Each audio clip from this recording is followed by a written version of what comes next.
राधे राधे गुरुजी। जी राधे जय श्रीमन्नारायण गुरुजी। जय श्रीमन्नारायण। गुरुजी हम शामली उत्तर प्रदेश से आए हैं और पिछले आपसे मिलने के लिए ही आए हैं। हम लोग 3 दिन के लिए आए हैं। मैं तो चाहती थी कि हम आपको दूर से देखें, लेकिन भगवान की कृपा हुई कि हमने आपको लाइव देखा।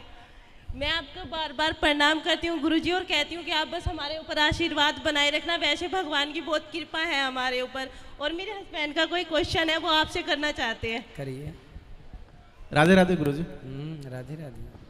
गुरुजी, हम आपकी जो कथा है डेली सुनते हैं। एक परिवार में मेरे माता पिता हैं, वो भी डेली आपकी कथा का श्रवण करते हैं और हम आपकी कथा सुन करके बहुत अच्छा लगता है। और साथ में बीच बीच में जो आप पारिवारिक ज्ञान जो देते हैं उससे मैं बहुत ज़्यादा प्रभावित हुआ, वो हमें बहुत अच्छा लगता है। और गुरुजी मेरा एक प्रश्न है, हालांकि मैंने बहुत 2-3 विद्वानों से भी किया था, उन्होंने अपने अपने तर्क इस पे दिए हैं, बस आपके श्रीमुख से मैं सुनना चाहता हूँ। कहते हैं कि हम सब एक भगवान की कठपुतली हैं, जैसे वो नचाते हैं हम नाचते चले जाते हैं। तो जो हम कर्म करते हैं, चाहे वो अच्छे कर्म कर रहे हो या बुरे कर्म करते हैं, उसमें भी भगवान की इच्छा होगी जिससे हम वो कर्म कर रहे हैं।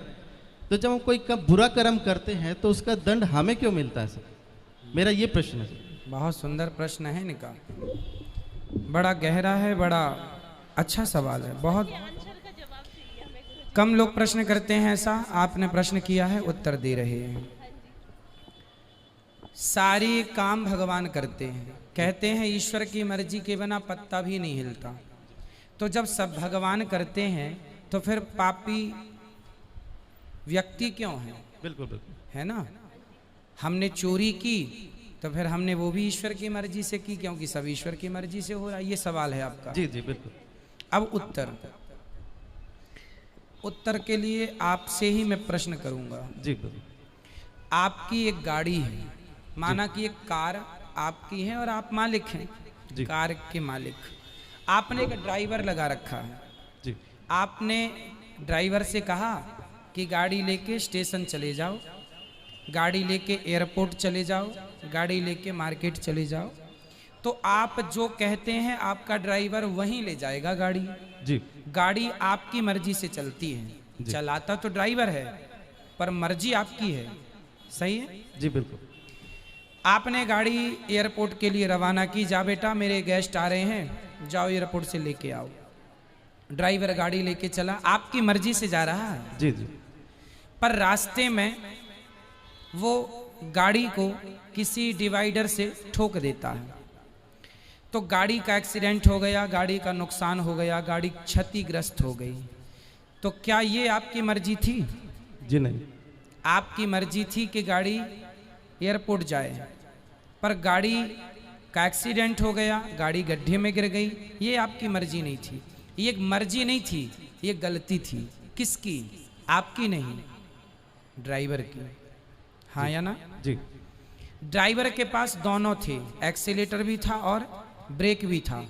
क्यों नहीं हिसाब से गाड़ी चलाया? क्यों डिवाइडर पर ठोक दिया?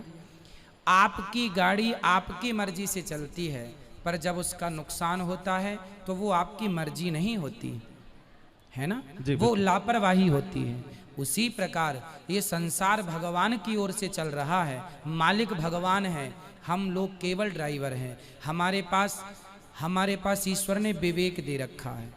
आपको पता है कि आपको गुलाब की सैया पर तो सोना है, आप कहीं गुलाब होंगे तो आप जाके उस गुलाब के ऊपर बैठ भी सकते हैं, खड़े भी, पर कांटों का ढेर होगा तो आप नहीं खड़े होंगे। आपको पता है कि ये गुलाब है, ये कांटा है, आपको समझ है कि सही है, ये गलत है। जब आपको समझ है तो आपने अपनी समझदारी से अपने मन को रोका क्यों नहीं गलत काम से? ईश्वर की मर्जी से संसार चल रहा है, आप और हम सबकी मर्जी में ईश्वर की मर्जी है। पर हम जो गलत निर्णय लेते हैं उसके लिए ईश्वर ने हमें स्वतंत्र, गाड़ी आपकी है, मालिक आप हैं, लेकिन ब्रेक एक्सीलेटर आपने ड्राइवर को सौंप रखा, भाई जहां जरूरत पड़े दबाते रहना। उसी प्रकार ईश्वर ने भी हमें बुद्धि देके स्वतंत्र कर दिया है कि जहां जरूरत पड़े वहां अपने हित में अहित में सोच लेना। आपको कहा जाए कुएं में गिर जाओ, आप नहीं गिरेंगे, आपको पता है ये गलत है। तो आपको स्वयं को ईश्वर ने इतनी पावर दे रखी है। मालिक तो आप हैं गाड़ी के, लेकिन कुछ पावर ड्राइवर के पास भी है ना, ब्रेक एक्सीलेटर। उसी प्रकार संसार ईश्वर का है, संसार ईश्वर की मर्जी से चलता है। पर जब आप गलत करते हैं तो वो ईश्वर की मर्जी नहीं होती, वो आपके मन की गलती होती है। आपने अपने मन को नियंत्रित क्यों नहीं किया? ड्राइवर ने गाड़ी को क्यों नहीं नियंत्रित किया? अब नुकसान हुआ है तो वो ड्राइवर को भी चोट लगेगी, मालिक को चोट नहीं लगेगी। भाई एक्सीडेंट हुआ है तो चोट मालिक तो घर में बैठा है, मालिक तो परमात्मा है। अब तुम ही ड्राइवर हो तो तुम ही भोगो फिर। तो अपने अपने किए का दंड, ईश्वर की मर्जी से संसार चलता है, पर उन्होंने हमें सही गलत की सोच दे रखी है। सही गलत क्या है वो पहचान दे रखी है। अब आप गलत करें तो इसमें दोषी ईश्वर कैसे हो सकता है? जी गुरुजी, लेकिन मेरा एक थोड़ा सा डाउट है गुरुजी। जी हमने रामायण सीरियल देखा है टीवी में, ठीक है। उसमें ये दिखाया गया था कि जब राम जी लंका को जीत लेते हैं और माता सीता जी जब अग्नि परीक्षा देती हैं, उसके बाद में राजा दशरथ जी आसमान में प्रकट होते हैं। बिल्कुल। और वो राम जी को बोलते हैं कि मुझे तुम पर बहुत गर्व है, मैं तुमसे बहुत खुश हूँ।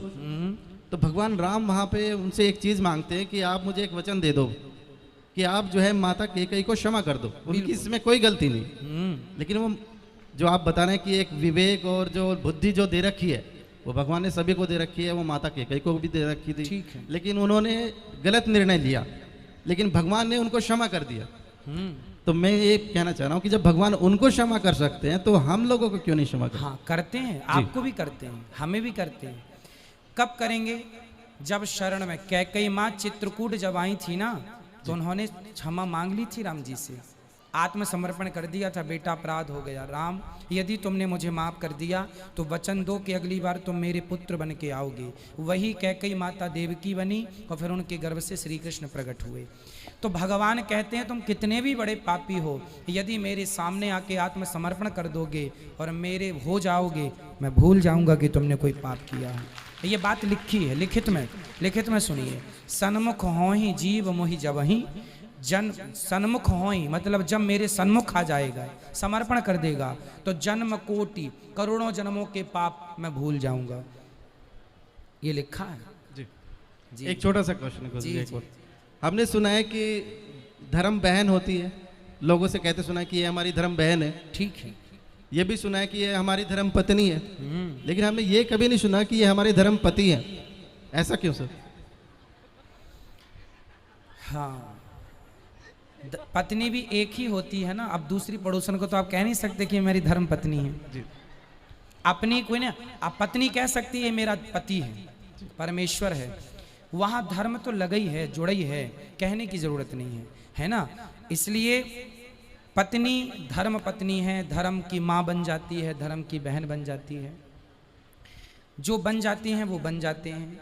अब सबको आप कैसे अपना बना सकते हैं?